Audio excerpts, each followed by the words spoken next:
This is Writers Not Writing, the show where you can get to know your favorite writers and soon-to-be favorite writers by listening to them confess to the ways they procrastinate. Thanks for procrastinating with us. I'm Benjamin Gorman, and the quiet guy behind the glass there is Doug the producer. I write novels and collections of poetry and stuff. Doug tries his best to make me sound better. And each week we have a secret word to listen for. If you catch it, you earn the right to take an extra break at the time of your choosing from whatever is stressing you out. From NotAPipePublishing, welcome to Writers Not Writing.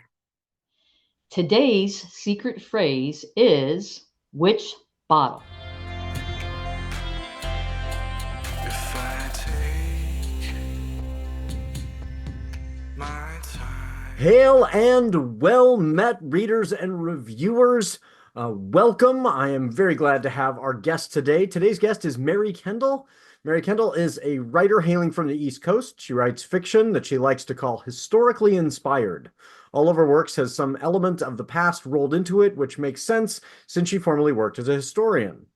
She especially has a penchant for Gothic tales, and her latest release, BOTTLED Secrets of Rosewood, reflects that.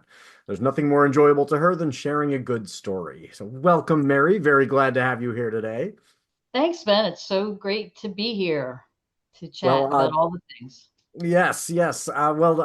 Today's, we always start off our show letting the podcast listeners know about these costumes we are wearing because we dress up in these fantastic costumes. The folks who are watching on YouTube can, of course, see us, but the people who are listening don't know what we're wearing. So tell everybody about the costume you chose to wear today. Okay, so the costume I chose today is witchy attire, which is in keeping with my latest release's centerpiece, which is a blue bottle. And the blue bottle is actually a witch bottle.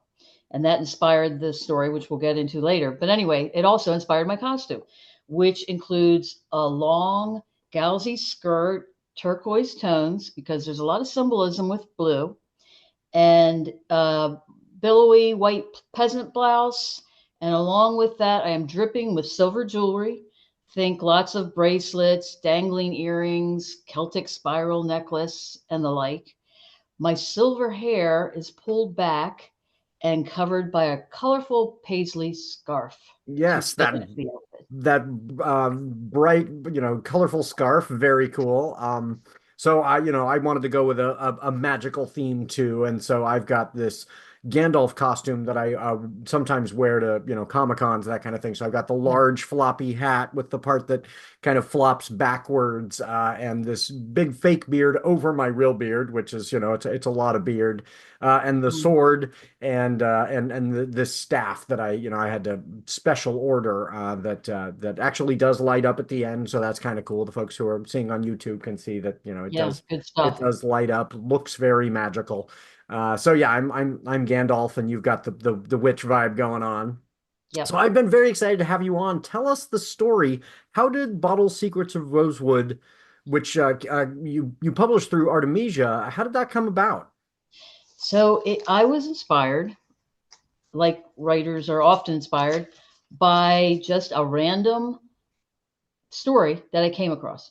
I came across it in January 2020. It was in my local newspaper, which is the Washington Post, and it was an article about an archaeological find at a dig down in Tidewater, Virginia, outside of Williamsburg.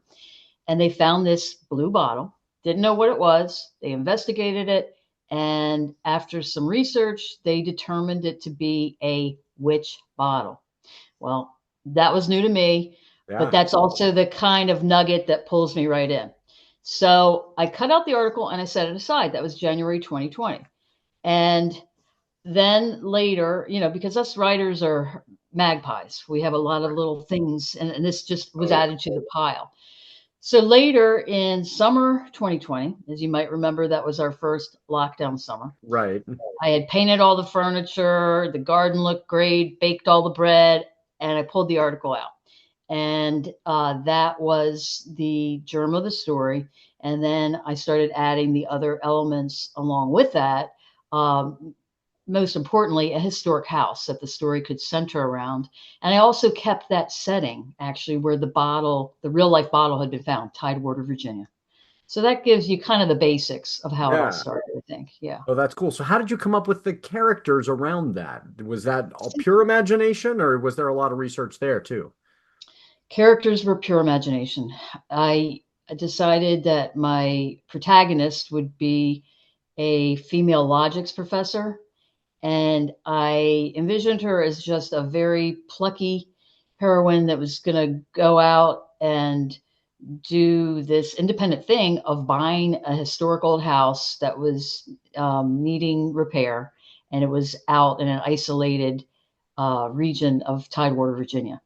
And so once I had her as a character, then I just sort of, it was a building blocks kind of thing. I Yeah. added all the others, and it took off from there. Yeah. So her story is set in the modern day, but it's all this historical piece that is, infecting her modern life. Exactly. And this is actually, my previous novels were all historical fiction. So this is my first contemporary work.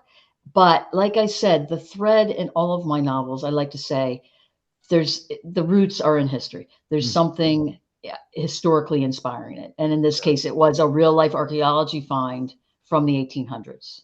Yeah. Yeah.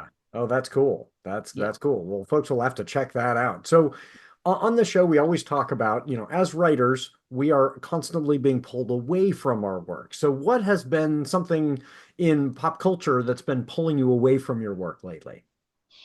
I'll tell you what it is. So there has been a phenomenon, and that I've only noticed it in the past couple of years. Maybe it's been going on longer than that. But I first noticed it with the Bachelor, Bachelorette franchise on TV. I think it's ABC. Hmm. And they came out with something called The Golden Bachelor. And then they followed that up with The Golden Bachelorette. And the whole idea is about people who are seeking romance and love later in life, like post age 50. And in fact, just this week on Netflix, a series dropped called Later Daters. Same concept. Yeah. There's also a couple podcasts about. So to me, it seems like this is just something recent, and I have to say I'm fascinated by it. I'm Yeah. fascinated by the whole idea of it and what motivates people at that age and there's something very poignant about it. There's something very poignant about people that still want to find their ever after, with somebody. And it's just really interesting, I think, as a socio-cultural thing that seems to be Right. going on. Oh, Yeah. well, and I mean, I can imagine the drama and the comedy of it too, because I re-entered the dating world in my early mid 40s, and Oh, yeah. just relearning, Yeah. I mean, I had to learn dating apps. Those did Yeah. not exist when I was in my 20s. And, Right. and the Right. world of dating is very, very different, Yeah. when you are older. And so, yeah, I mean, and then your concerns about, cease to be about, what kind of career is this person entering into?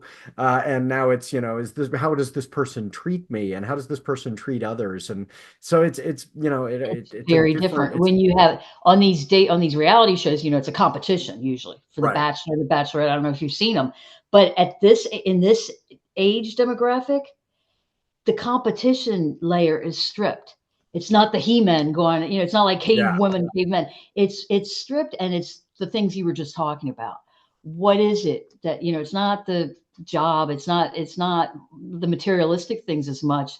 I don't know. In a way, it's more real, I think. Yeah. Well, it's How the, people it's can the relate. Great British Bake Off of dating shows. People aren't trying to destroy one another. They're Exactly. That's it. Yeah. Yeah. Yeah, that's that it's healthier, I think, in that way. I think so. Yeah. But I can imagine that even makes the drama feel more real because, it's not just is this just a strategy so that this person can, become an influencer and leave this Uh-huh. show and have a modeling career. This is actually Exactly. this person is really interested in the Yeah. results of this Right. this The interaction. motivations are a lot different. And Yeah. the catchphrase for the younger, beautiful things in their 20s is here for the right reasons. Yeah. Well, those ages, maybe not so much, but this later age demographic, maybe then it's more real. Yeah, that is interesting. I'm sure there will be PhD theses written about the difference between kind of Yep, presentational dating in your 20s and I totally genuinely agree. trying to find a connection in your 50s. I totally agree. And the other thing is, why now? Right. Why is it just coming forth now? Does it have something to do with the bigger picture that we're in? Who Yeah, knows? well, and just Without, sociologically, people living longer, realizing I'm only 50 years old. I've still yeah, got a lot of time left in my yes, life. exactly. Yeah, Whereas when they started Social Security, they picked the Social Security age because that was the average age of death. yeah. I Like know. people Now, do not yeah. die at So 62 anymore. yeah. So that's it. That's it. That's maybe what, and that's another piece for the PhD Right. dissertation to break down and figure out. Yeah, Definitely. the demographic shift. Yeah. Yeah. Yeah. Um, so what is something else you like to do when you're not working on your writing? So one of my big passions is yoga, and I became a yoga teacher at post 50, actually. Kind of a daring, brave thing to do, and I loved it, and I loved teaching, but COVID shut everything down Right. and really changed the landscape of yoga studios, I think, forever. But the opposite of that side of that coin was me being able to dig deeper into the practice, into yoga practice for myself. And it is just such a balm. It is such a therapeutic thing that people can have in their lives. And I really wish that people knew more about it, because it's available to anybody. It really is. Even if you have a disability, or even if you can't physically twist yourself into a pretzel, I used to say to my students, if you can breathe, you can do yoga. Yeah. And so, yeah, that's one of the things that kind of keeps me going. On a day where I'm really frazzled, I'll just get to my mat, and Yeah. it's just heaven. It really is. One of my previous guests was citing some research. He is has become a big, he's not a teacher, but he has started attending yoga classes, and he was sharing that he had found some research that it is better in terms of the actual outcomes than a lot of psychoactive pharmacology. Rather Yep, than using a lot of medications, yoga actually is more beneficial for a lot of folks. it really is. And unfortunately, our society is a lot about give me the fix right away. Right away, right? So that's not going to happen with yoga, but if you stick to it, you will see the benefits. You Yeah, really will. yeah. It's just So getting people to that point. yeah, and so what have you found in terms of now doing your own research when you're not teaching? How has that been researching yoga itself and getting into reading about older practices or just trying new things? How has that worked out kind of post-COVID world? So my yoga teacher training was based a lot of on the philosophy of yoga, and we studied the different books, and so that formed the basics of understanding the philosophy behind it. And then during COVID, when everything was closed, there are so many resources Hmm. on the web that you can just dig up any YouTube video you want. And there are a lot of wonderful, wonderful teachers out there that you can just easily see if you connect with them and pull up their videos. And Yeah. that can be your yoga practice. And then beyond that, if I have anything physical going on in my body, like for instance, I had a frozen shoulder a couple of years ago. Go for it. And I was going to all the doctors and all, physical therapists, and I wasn't getting help. So I finally just got deep into what was available in terms of other yoga practitioners who had worked with this specific problem. And I sort of did that and eventually worked myself out. So I'm 90% back with that shoulder. Yeah. And I really credit it to that body work more than anything. I Yeah. mean, because the Well, last doctor I went to about it basically said, you can do everything, you can try all the things, but really, there's nothing that's going to fix it. It's just time. yeah. That's what a doctor told me. Yeah. And I just was like, okay, well, and then I went home and did my own thing. Yeah. So, Oh, that's yeah, cool. I'm glad that worked. Yeah, I definitely. went to a doctor. I had torn meniscus in my knee Oh, and yeah, those are very bad. minor tear. And Yeah. my presumption was, okay, they're going to do surgery, And Uh-huh. I went into the doctor, and it was like one of those super short, Quick. HMO kind of meetings where Yeah. he's like, Five nah, minute this chat and will, out of there. yeah, he's like, we'll see if this heals in 6 weeks, and then you can come back. And I felt so dismissed, and I was like, Yeah. he's just tossing me out there, and I have to Yeah. deal with this. And sure enough, it just healed up, and I was Yeah. like, darn it. Yeah. No, no, but that's the best thing when Yeah. that happens. You want to Yep. avoid surgery at all costs on Oh your yeah. joints if Yeah, you yeah. I can. was like, oh, he was right. It Yeah. just healed up, Yeah. Yeah. Sometimes they do that. That's right. But And then boy, I mean, once a it yoga heals, take practice to care of cut it. that healing time would have been really nice. That not only that, but to strengthen. Yeah. Once you heal it, you want to keep it strengthened Yeah. and keep it going. And yoga can help with that. Yeah. But we diverge onto me teaching Right. you Yes. yoga practice. Anyway. No, that's good. Yeah. Yeah. So before we get to our ad break, we've now exceeded 100 episodes on this show. I had a student this last week saying who listens to the show, which is already weird, a student who is also listening to the show, and he Yeah. was like, Right. "Why do you call it season 2?" And I was like, I hadn't really thought through kind of the motivation for that, but I was like, I felt like once we hit 100 episodes, it was good to recognize we're Yeah, in makes season sense. 2. So now that we're in season 2, I expect any minute corporate sponsors are going to start Of calling course. me up and saying we want Of to, course. support this show. It hasn't happened yet, but any day now, I'm sure. Mhm. And so I wanted to ask you if you had a corporate sponsor of your writing, if you, as you were writing in your, NASCAR jumpsuit, and you were, so not the work itself, but you as a writer, Mhm. who would be your corporate sponsor? Hands down, it would be a really good coffee purveyor. And by really good, I mean somebody that harvests and sells dark roast coffee beans. Mm. So not already pre-ground or anything like that. I get the whole beans in and I get quality. And when I wake up in the morning at whatever time it is, I'm headed to my kitchen. I'm grinding my own beans. And that's my ritual for writing, well, for life, really. Anyway, there are a couple different brands that I really love that I think are the best. And should I throw those names Oh, out there? sure, absolutely. And Okay. then we'll reach out to them and see if they want to, Yeah, great. if they want to toss Okay. you thousands of dollars as you are writing. Yep.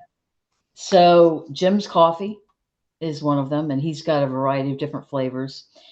Death Wish Coffee Company, Which which great sounds name. horrible. Yeah, Sounds like a love horrible it. name, but actually they really have great coffee beans. And the last one is Kicking Horse. Which is also a great name. I like that a lot. Yeah, Kicking and Horse. Yes. that's a really good company too. Anyway, so those are 3 to throw out there. Excellent. Well, we'll have Doug fire up the ad break music, but I will certainly reach out and see if we can get him to, sponsor you as well. Sounds great. I love that idea. So we'll go to our ad break, and when we come back, I'm going to Okay. ask you what you've been daydreaming about lately. Okay. Special announcement time.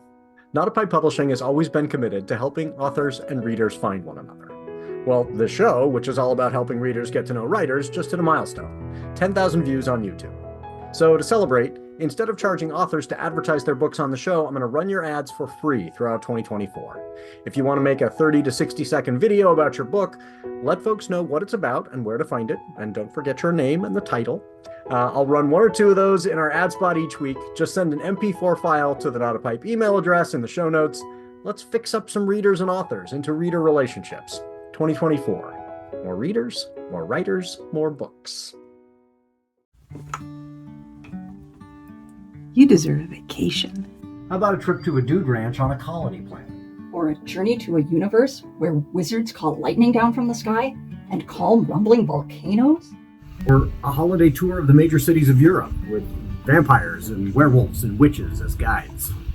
Or maybe just a nice hot sudsy bath with a book of poetry that will make you cry and sigh and laugh. We've got you covered. A paperback will appear on your doorstep each month to whisk you away, and you'll return refreshed, enlightened, and ready to make the world we share a brighter place for everyone. Or if you prefer, you can sign up for a quarterly subscription and get 4 YA titles, 4 adult titles, or 4 collections of poetry per year. Plus, you'll get book club questions from the author before you start the book, and an interview with the author afterwards. So, if you are in a book group or want to start one, this is everything you need in a kit. Will we occasionally throw in some extra surprises just to say thank you to our members? Of course. You can also give someone their very own membership with all of the rights and privileges pertaining thereto. So, find a reward level that's right for you. And share this with your friends. Join the Indulge Your Shelf Book Club today. Your bookshelves deserve a little pampering. Hi, I'm children's author Sarah Geddes. I'd love for you to check out my book, Henry the Sneezing Dragon. It's about a clumsy dragon in search of friendship. My book, To the Moon, a Jacob and Trevor adventure, will be released September 2024, a story about 2 little boys who use fairy dust to travel to the moon. And in fall 2024, The Water Bear Astronaut, about a tardigrade who travels to space, will also be coming out. All books will be available on Amazon. Welcome back, everybody. So I'm here with Mary Kendall. Mary, when you've been daydreaming, what have you been daydreaming about lately? So my daydream is something that I've always dreamed about, but as the years go on, I dream about even harder. And it is my dream to someday live on a coastal area, at a coastal area. Now, more recently, that dream has become a bit tarnished with all the calamities that we are experiencing on our coasts. In fact, just this week, I don't know if you saw it, but tsunami warnings in San Francisco. Yep. I mean, wow. Yeah. And then over on my side, the East Coast, we've had horrible devastation in Florida. I mean, really horrible. In fact, there's an area that I was lucky enough to visit this past February on the Gulf Coast. It's next to the town of Inglewood, Florida. It's called Manasota Key, and it was a paradise. Yeah. And it's completely, pretty much wiped out. Yep. Who knows if they'll be able to rebuild or ever bring it back. And that was just kind of like, oh, wow. The dream is changing. Yeah. And so what I think about with that is you still have people with a mindset of they're going to rush down there and they're still going to set it up and live down there and move down there. Yeah. And invest their livelihoods down there. And I don't think I can do that anymore. Yeah. No, or I see folks do I need to figure out how to change my mindset? And do I need to still be that person? I don't know. So that's I think you are wise to be thoughtful about that. I see these folks buying, $1 million homes in Miami, and I think anywhere else, if somebody told you, hey, you're going to spend, $1 million on this home, but it may be gone in 60 years, you'd go, well, then the value of the land really isn't that, because it's only for, this is a lease essentially. Right. And we have folks who are taking out a lease against global climate change and don't realize they're not thinking that through, That's a good way to look at it.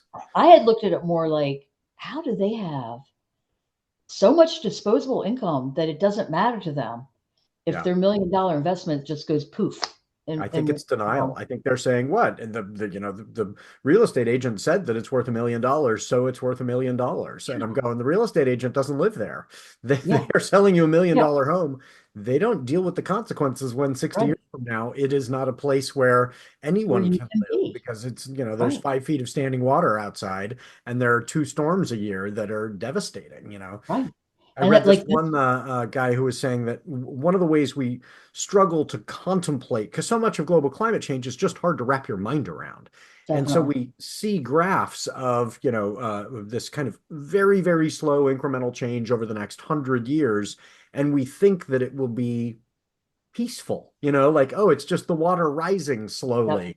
And he was saying, no, what's going to actually happen is these devastating storms are going to be hitting with more and more frequency, to the point where statistically we are going to get some place that has 2 events like Hurricane Katrina simultaneously. because it just has to happen. Eventually these start to, and so you'll have, California wildfires and a And the tsunami, tsunamis. Yeah. or, an earthquake and Right. a flood, like, So because these are just going to it's be too much. more and more frequent things. And there's nowhere that's fully safe, but you're right. If you're on the coast, you're taking on a huge risk. You really are. And if you have limited retirement funds, you need to look at that and say, how's this going to work out? What can I do here with that? But I actually live my hometown that I live in right now actually experienced what you just talked about. The two events within a year apart, and they were both termed 1,000-year floods. Yeah. Well, it's the nomenclature of that. Well, what does that mean? How could that have happened? It was only supposed to happen once every 1,000 years, but here it happened back to back, and it was completely devastating. Oh yeah. It took out, people died. I mean, the whole town was flooded out, and years of building back up, and they had just started to build back up, and literally almost a year to the day hit again. Yeah. Well, and the insurance market isn't designed for it. So I used to work in insurance, and it's all based on, these actuarial tables that presume the future will be like the past. And so they say, well, this is the most statistically likely thing based on all of our research, and we can insure you for the following amount because it is unlikely that you're going to get hit with 2,000-year floods in this particular town. Right. Well, those actuarial tables need to all be rewritten in the context of global climate change. And so somebody's going to buy $1 million house in Miami, and then they're going to finally say, we can no longer insure you. We simply can't. And they didn't factor that in. What happens when that house becomes uninsurable? Although that's already happening in Florida. People are facing extremely, ridiculously exorbitant rates of insurance for their cars and their houses, and they just, to the point of, okay, we can't do this. Yeah, or fine, we'll have it uninsured, and we'll just live with the risk that if this place is destroyed, it's destroyed, and that's going to lead to migration. People are just going to have to go. We have to leave now. We lost our $1 million home, and all the consequences that come from that. So yeah, it's. I think you are wise to be really thoughtful about whether or not it's a safe place to invest in. I know, and then with that comes it. Like, okay, well, then where do I go now? And researching that out. And like you said, no place is safe. Right. But is there a place that isn't maybe a Shangri-La and a good safe something? I don't know. Right. I don't know. More research. Well, I think about these folks who are up in the mountains in like West Virginia, and they're not dealing with the coastal storms. They don't have to deal with the earthquakes. And then they get this terrible flood that comes through and can, take your house and push it right down the side of the mountain. So there's no magical, bulletproof place where you can escape. Asheville, North Carolina was supposed to be a paradise. Yeah. Totally unseen. Now taken out. Yeah. So anyway, a lot of times I wonder, like, are we living in a sci-fi movie right now? I know. And we don't even know it. I wrote a YA dystopia back in 2014 that was before the term cli-fi had taken off. And I think now if I put it out there, I would at least, I'd say that it is cli-fi, and the people all live in kind of domed buildings that can withstand huge winds and that kind of thing on places that previously, like the population of Portland that survives lives in these domed cities on Mount Hood. Everything has to move up higher and become more resilient. And then they have built subway systems because there are times of the year where a superstorm will hit in July and they're buried in snow, and they just go, okay, that's just normal life. And it's written, it's YA. So if this is from the perspective of high school students, and they're going, this is normal. This is just our lives. You go, sometimes you go to school via the subway to get to school because you can't move around outside because it's 115 degrees or you're buried in snow. And I feel like that's, they'll adjust, but it's going to be a different world that they live in. It is, but already in a way, aren't we adjusting and accepting normal now, which, 20 years or 30 years ago would have been not normal. Yeah. But now we're kind of going along with it, like, okay, another devastating flood or another devastating tsunami. You know what I mean? We're already getting to the point where we're rolling it in to our regular, normal existence, whatever that is. Well, and it will be really interesting to see how long people are willing to go, okay, this is just something we have to tolerate before they're going, oh, Yeah. we need to dramatically change the way we live. Yeah. We have to migrate. We have to find the Yeah. safer places or whatever. Yeah. So lest we, get folks too down about that, what's something you want folks to know about right now that's coming up in your writing career? So right now, I'm very excited to announce that I have my 4th novel due to be released in January 2025. Oh, soon, very soon. Yes, very soon. The cover reveal should be happening in another week or so. The proof is in. My publisher is going to do the cover reveal, and then I can spread it out in the world. But it is a sequel to my debut, and my debut came out almost 5 years ago now, and it is a historical mystery. But that publisher folded this past year. Mm-hmm. So I was caught in a tough place because I had already written the sequel to it. Yeah. Okay. Fast forward, I was very fortunate. I found a publisher to not only pick up the debut and put out a 2nd edition, which just came out in October. Cool. Same title, different cover. It's called The Spinster's Fortune. So the sequel to it is coming out in January 2025. And so that's my big news. Yeah. So can you reveal the title? I can reveal the title, but like I said, the cover's not out yet. The title is The Accidental Heiress. The Accidental Heiress. So, folks, keep an eye out for the cover reveal, Accidental Heiress. And the cover reveal will be soon, right? Because if it's coming out in January. Yes, the cover reveal is hopefully by December 16th. Yeah. Okay. So folks will have to keep an eye out for that cover reveal. Yes. And my guess is that they will be able to pre-order at that point, right? Yeah, that's when pre-orders will happen. Yeah. And then the official release date is January 21st, 2025. Well, and folks, pre-order, because pre-orders, I think as readers, we don't realize how much pre-orders help authors, but it really does help because it kind of sends a signal to the algorithmic world we live in that this book is something people are already interested in. So if you are kind of casually interested in a book, I recommend pre-order it. And what happens when you pre-order is you get that little dopamine hit of, oh, I'm going to get this cool new book. And then if you're like me, you totally forget about it. And then it arrives and you get it again. Lands in you get to the joy of buying the book twice. Yeah. Exactly. So I recommend pre-orders. Thank you for that. So where can folks find you online when they are interested in finding all of your writing? So I like to make my website the hub of all my writerly things, everything going on. In fact, as soon as I get that pre-order link, I will be posting that on my website. And my website is pretty easy to remember, marykendallauthor.com. So just remember the author folks. It's marykendallauthor.com. Yeah. And then they can find you on all the socials, but everything leads back there, right? Exactly. And of course, that also has the buttons for all the socials. And I try to be on all the places. Yeah. Although Blue Sky and Threads are kind of challenging me right now, but trying to work up that. Yeah, I own a small press as well as being an author myself, and so I have to be on all of them. And I tell folks, I don't recommend it. It's exhausting. No, it is exhausting. Talk about climate change turbulence. I mean, trying to do the tip, and then all the stuff about X and the different. Oh yeah, well, and I had what.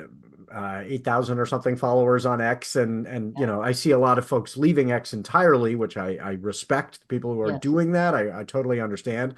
But I've got to be on all of them. But I have found that I'm actually engaging more on Blue Sky and Threads. Okay. But I've still got to be there, and everything's got to be on all of them. And again, it's part of the author's job, but it's not my favorite. It is, and I have to say, X still has a lot of writers, especially from over the pond.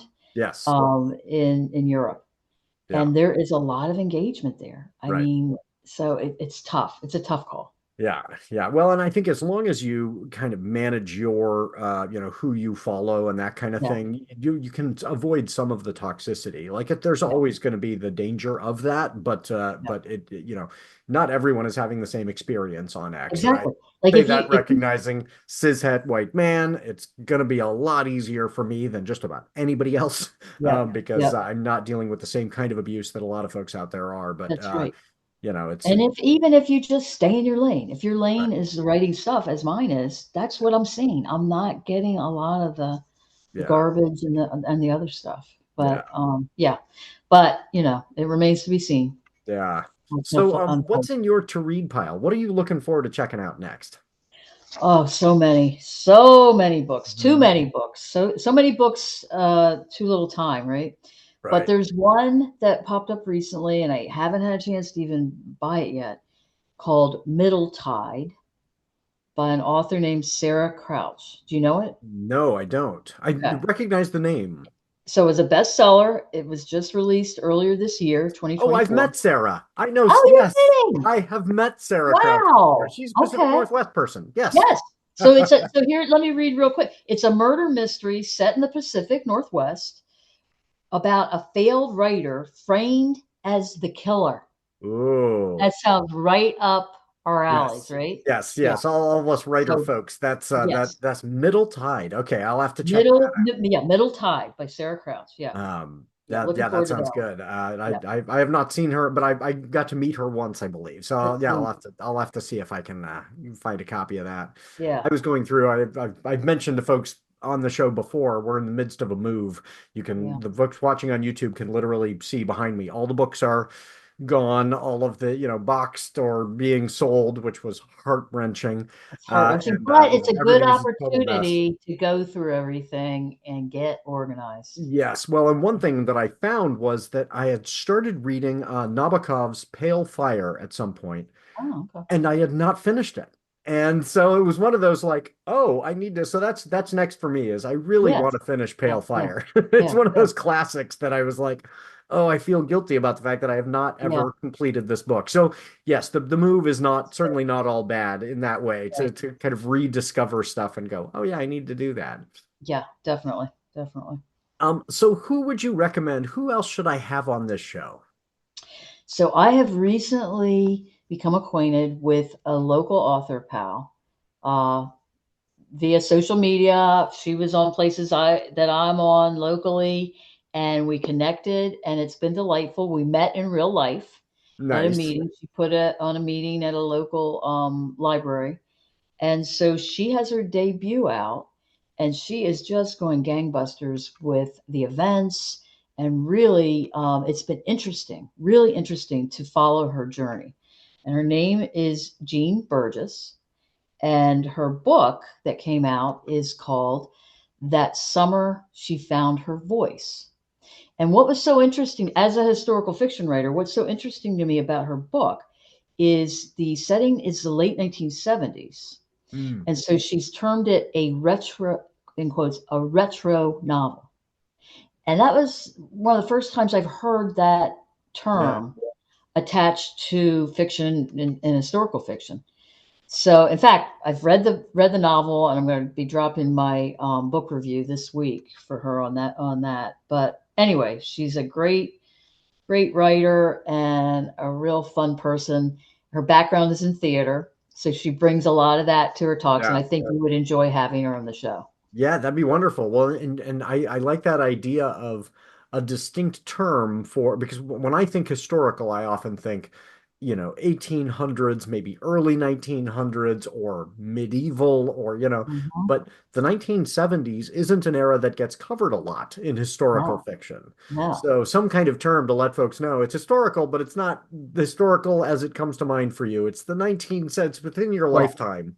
Yes, You know? and then beyond those periods of time you were talking about, there is such a heavy saturation in historical fiction with World War II Yes. novels. Oh, I mean, and they're so good, but it's like I can't read one more of them. I really can't. no, And no. it's kind of fascinating too. And I was having a discussion about this, and it's like, why? Why are there so many? But one explanation is because that time period was so intense and fraught Right. with so many different layers of history going on and things going on. It does make sense. You Yeah, know, you well, and can I also think it was continue. so formative for the largest chunk of the population. And so you've got a lot of folks who are saying, this is the time period that made me.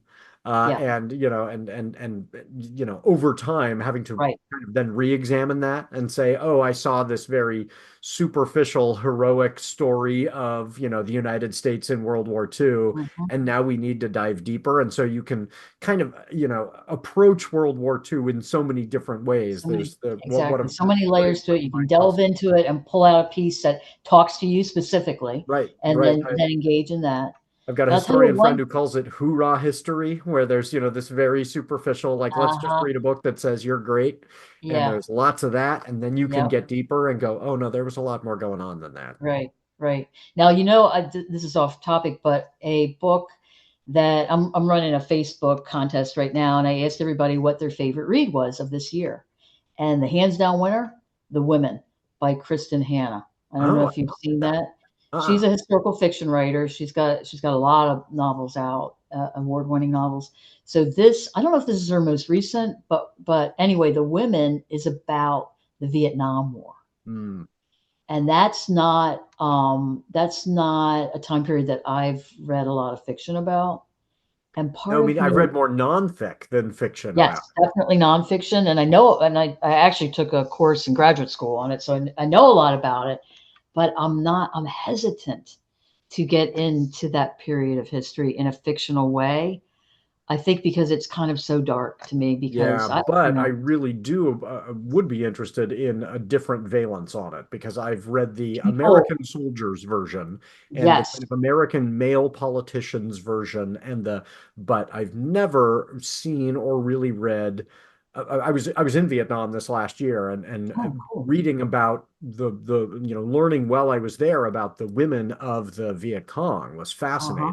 uh huh, And it would be really interesting. And then the perspective of, women in the United States during that time period would be really that interesting too. too, Just an overlooked, yeah, especially, women of color in the United States. That yeah, would be really yeah. fascinating too. Yeah, well, look this one up, The Women by The Kristen women. Hanna, and people are going nuts over it. Yeah, I should And check that yeah, out. I'm definitely going to have to read it. Add Well, that to the I've got some folks to thank before we get to our send oh, off. sure. Thanks to the artist Max Oakland, who reached out and provided one of his songs for our intro song, I Prefer the Dusk. Let Max know you like it by following him on Twitter at Max Oakland with 3Ds. And thanks to the author Stephen E. Scribner, author of the Tond Fantasy series, who makes music under the name S. Eric Scribner for his song A Poem from the album Pianosphere that we used during the ad break.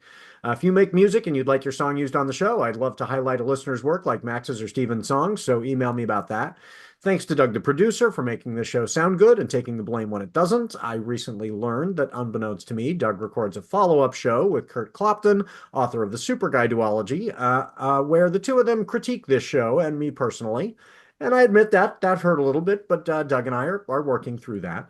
But I can't let Doug's actions off screen distract me and make me forget to mention that Writers Not Writing is a production of NotAPipePublishing. So please go to NotAPipePublishing.com, check out the amazing books written by writers who didn't procrastinate too much.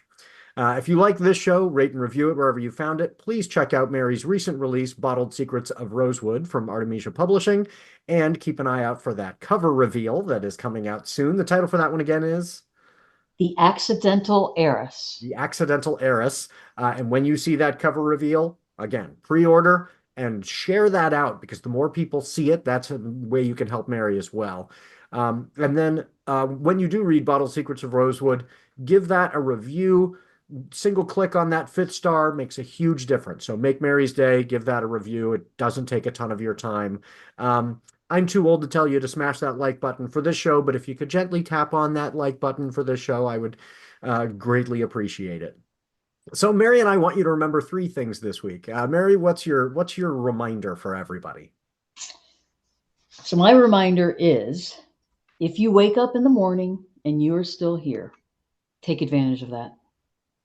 Totally agree. And I would say a book without spaces would be gibberish, and our lives need spaces too. So don't ignore the spaces. And third, no matter how much you procrastinate, Mary and I are still proud of you. If I take my time.